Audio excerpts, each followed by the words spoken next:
নমস্কার বন্ধুরা, সবাইকে আমার চ্যানেলে স্বাগত। আজকে বানাবো ময়দা দিয়ে পাঁপড়। পাঁপড়গুলি তেলে দেওয়ার সাথে সাথে খুব সুন্দর ফুলে উঠছে। চলুন তাহলে রেসিপি শুরু করা যায়।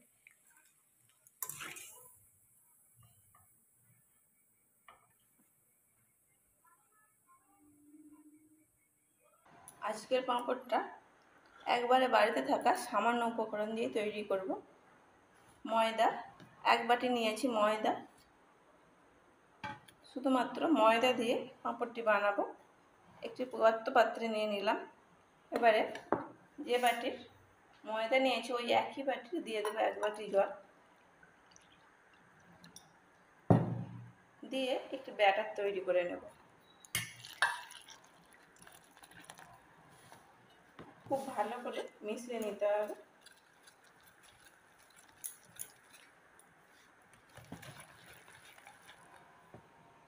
বাকি জলটাও দিয়ে দিলাম। ভালো করে মিশিয়ে নিয়েছি। এতে দিয়ে দেবো 1/2 চামচের মতো লবণ। লবণটা আমি এখানে কমই ব্যবহার করছি। আমি সাধারণত পাঁপড়ে কম লবণ ব্যবহার করি। পাঁপড় যখন পরে ভেজে খাওয়ার সময় তখন অল্প পরিমাণে বিট লবণ ছড়িয়ে খাওয়াটাই ভালো। এখন যদি বেশি পরিমাণে লবণটা হয়ে যায় তাহলে পাঁপড়গুলো খেতে তেতো হয়ে যাবে। সেই জন্য আমি লবণটা সবসময় কম রাখি।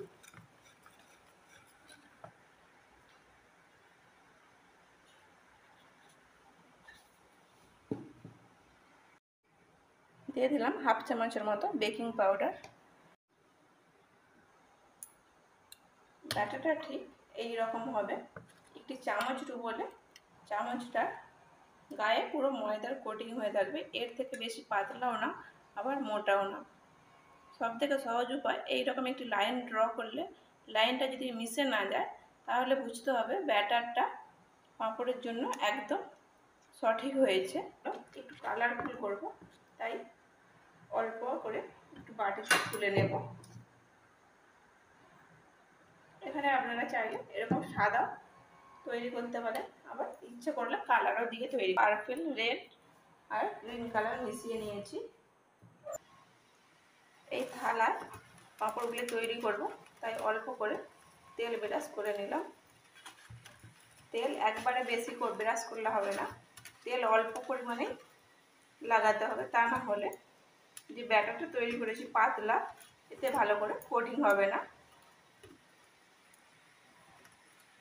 এই ব্যাটারটিকে আবারও ভালো করে মিশিয়ে নিতে হবে। ব্যাটারটিকে আবারও ভালো করে মিশিয়ে নিতে হবে, তা না হলে নিচে একটি স্তর পড়ে যাবে। সেই স্তরটিকে আবার ভালো করে মিশিয়ে নিতে হবে, তা না হলে পাঁপড়টা উপরের দিকটা যে জলীয় অংশটা থাকবে সেটা পাঁপড়টা খুব একটা ভালো হবে না। এবারে অল্প একটু নিয়ে এই থালার মধ্যে দিয়ে দেব। দিয়ে ভালো করে এইভাবে ঘুরিয়ে ঘুরিয়ে একটু পাতলা কোটিং তৈরি করে ব্যাটার থেকে অল্প একটু নিয়ে এভাবে একটু লাইন ড্র করে দেব। গ্রিন কালারটা দিয়ে দিলাম। এরপর পার্পল কালারটা দিয়ে দেব। প্রতিবারে কালারগুলি দেওয়ার আগে ভালো করে মিশিয়ে নিতে হবে।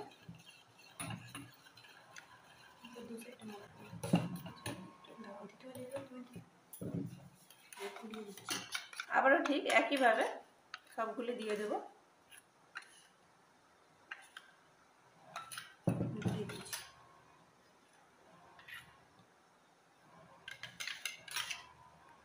এবার একটি টুথপিক দিয়ে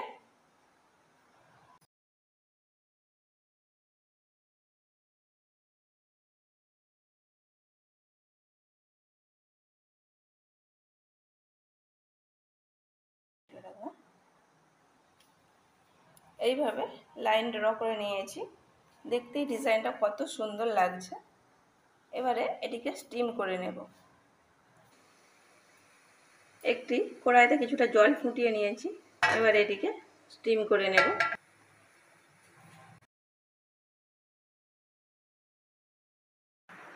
ঢাকা না দিয়ে এটিকে স্টিম করে নেব। 2 থেকে 3 মিনিটের মধ্যে স্টিম হয়ে গেছে।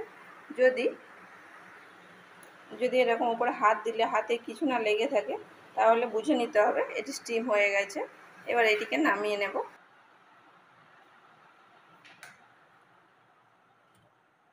এবার এটির সাইড আলগা করে দিকে তুলে নেব থালা থেকে।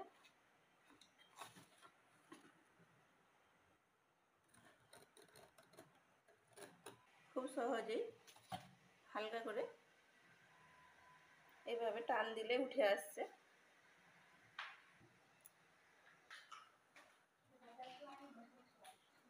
খুব সুন্দর উঠে আসলো। এইরকম একটি কুকি কাটারের সাহায্যে আমি কেটে নেব। একবার শুধু একটা দেখিয়ে দেব।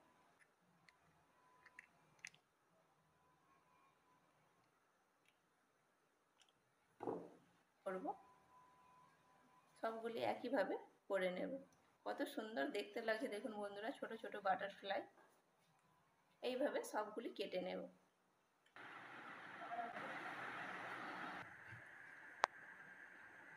এইভাবে আমি সবগুলি বানিয়ে নিয়েছি।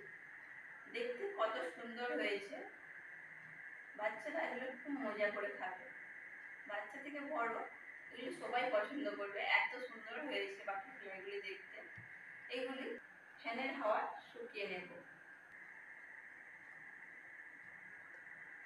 এগুলি রোদে দেব না, ফ্যানের হাওয়ায় শুকিয়ে নেব।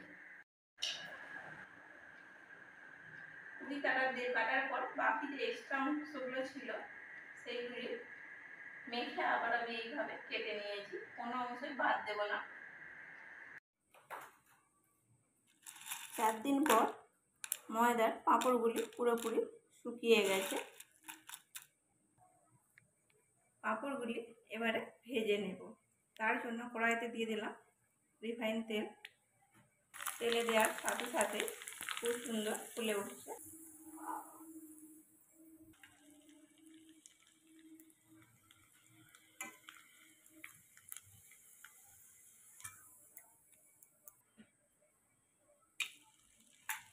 এইভাবে সবগুলি ভেজে নেব।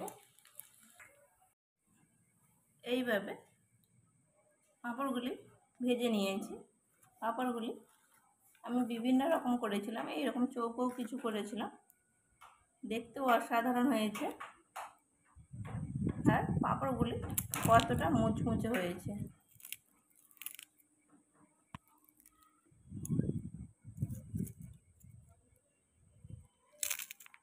সহজে ময়দা দিয়ে এরকম মুচমুচে পাঁপড় আমরা বাড়িতেই তৈরি করে নিতে পারি। রেসিপিটা ভালো লাগলে রেসিপিটা কমেন্ট করবেন এবং সাবস্ক্রাইব করে আমাকে সাপোর্ট করবেন। এতক্ষণ আপনাদের মূল্যবান সময় দিয়ে ভিডিওটা দেখার জন্য অনেক ধন্যবাদ।